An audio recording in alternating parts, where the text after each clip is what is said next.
How can you learn to be more comfortable in front of a camera? Are there certain tips and tricks to make you appear more natural? What's the best way to not come off awkward? Let's find out.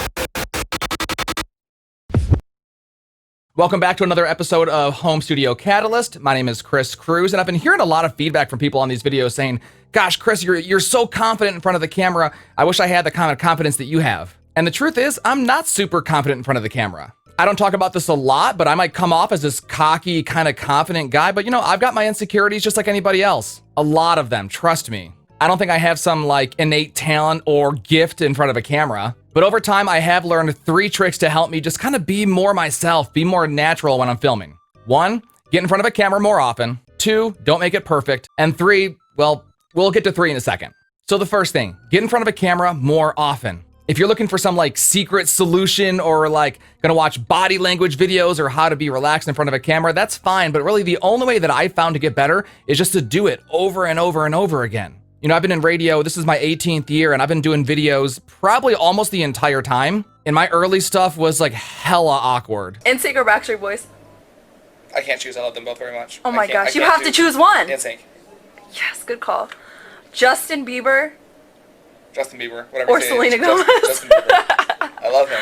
And even now, watching some of these episodes of Home Studio Catalyst back, I'm like, oh God, why did I say that? Why did I make that face? Why do I always say the word so or go all the time? But every single time I post a video, I watch it back 1,000 times because I'm a perfectionist, and I find a thing oh, I can improve on this, or oh, I can move that lighting over there, or oh, I should, film at this frame rate or whatever. But every single time I get in front of a camera, it just becomes a little bit easier. It's like muscle memory. I mean, it's literally just like driving a car. Remember the first time you got into driver's training, you're like, oh my God, I'm gonna die and kill everybody. But after a while, after driving a car for a couple of years, you don't even think about it half the time. You're just doing it. Being in front of a camera is the exact same thing. So if you're thinking of starting a video podcast or your own YouTube channel or a series on TikTok or LinkedIn or whatever, I would just encourage you to start it and stick to a schedule or stick to a plan. I try to post these videos every single Sunday morning, almost every single week. I'm trying, believe me. And that kind of helps me get the videos out, because if I didn't have a schedule, I'd be like, I'll do it another day, or I'll do it next week. But when I tell myself I got to put a video out every single Sunday, I stick to it. So make a schedule and put out more videos, and you'll be more comfortable in no time. Tip number 2,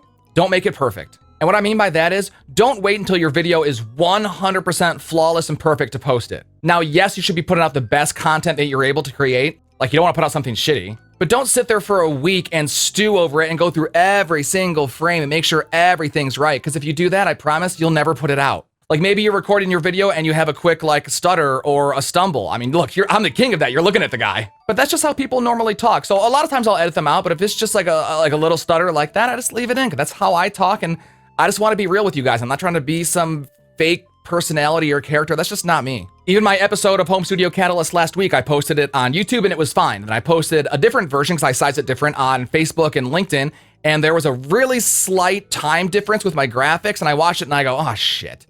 But I just left it because then I'm going to pull it down. I'm going to go back and fix it, then find something else I don't like, and then I'll never post it. And again, the best way to get better at this is just to constantly post stuff. And if you're trying to make it perfect, and you're combing over every little finite detail, you'll never put it out and you won't get any better, and then you won't get any eyeballs on your content either. So definitely put out the best product you can, but don't worry about it being perfect every time, because then you'll never put anything out and it'll never be good enough. Tip number 3, and I think this is the most important one, but warning, there's gonna be potty language. So if you have small children around or a friend who is very prude, please earmuff their ears. Because tip number 3 is this: if you're worried about somebody commenting on your YouTube video and saying something negative or making fun of you or throwing an insult your way, my advice, fuck them.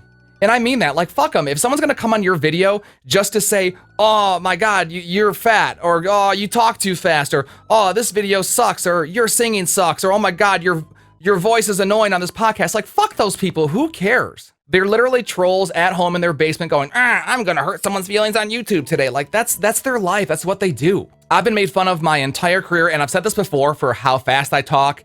I stutter a little bit. I have a real minor speech impediment, so I have problems pronouncing, you can see, certain sounds back to back. And I've always been made fun of for that my entire life, even to this day as an adult. But here's the thing, I get paid to talk for a living. So if someone wants to come on this YouTube video and say, oh my God, you talk too fast, slow down, or on my LinkedIn or Facebook video, oh my God, dude, you're so hyper. Fuck you, dude. I don't care. And I'm not one of those people who are going to say, oh man, if you don't like me, screw you. I don't care. I want everyone to like my content. I want this stuff to be valuable to you. I hope you learn something from it. But if someone doesn't like it, I'm not going to spend a lot of time dwelling over it or worrying about it or trying to convince them differently. And here's the cool thing about haters. If you get a comment on your YouTube video and someone says something negative, you suck, you're fat, you talk too fast, whatever, the best reply ever is, hey, thanks for helping my algorithm. Because if someone upvotes or downvotes your video on YouTube, or if they leave a comment, and this is for Facebook, LinkedIn, really anywhere you can post content, if they leave a comment, positive or negative, it helps your algorithm and helps more people see your content, which is the whole point, right? And if all else fails, dude, just spam the block button and like, fuck those haters, man. Don't let them comment on your stuff if you don't want them to. It's your content and there's no rules. If you don't want them there, block them, delete them, whatever. But the one thing I'm trying to get across is I really don't want to see you not putting out content or not making video content because you're afraid. There's nothing to be afraid of. Nobody's perfect. We're all just normal people out here trying to live life. And for me, I'm trying to provide value to you guys and hopefully teach you something. So don't not put out the content because you're afraid of what people might say. Because unfortunately, they're going to say it and that's part of the deal. But again, one, fuck them, two, block them. It doesn't matter. And if someone wants to comment and hate on me on this video, here's a clip of me literally about 5 minutes ago trying to say this line about 6 or 7 times and completely screwing it up. Are there certain tips and tricks to make you feel? Are there certain tips and tricks to make you appear? Are there certain tips and tricks to make you appear? So comment below. Tell me that I stutter. Tell me that I talk fast. Help my algorithm. Thanks. But in all seriousness, I would like to know from you with a comment below, what helps you in front of the camera? Is there a certain trick? Is there maybe like a breathing technique? I don't really get into that stuff. Is there like some kind of affirmation you tell yourself? I'm just curious what helps you get more comfortable and just get in front of the camera more often. So let me know with a comment below. And as always, if you found this video useful and hopefully got a little inspiration or knowledge out of it, I would really appreciate There's a good point. Fuck it, I'm gonna leave it in. I would really appreciate a subscribe to the channel. There you go. When you subscribe, it just lets me know that you're interested in my content and I'm kind of on the right path providing the videos that you want to see, and it helps get more eyeballs on my stuff, and I'd appreciate that. On next week's episode of Home Studio Catalyst, we're gonna focus purely on social media content. So I'm gonna give you just a couple really simple guidelines to help get more eyeballs on your video, get you more followers, more subscribers, more views, more comments, more interaction, all that stuff. And it's actually really, really simple to do. I do it all the time. I'm Chris Cruz. Thanks for watching. We'll see you on the next one.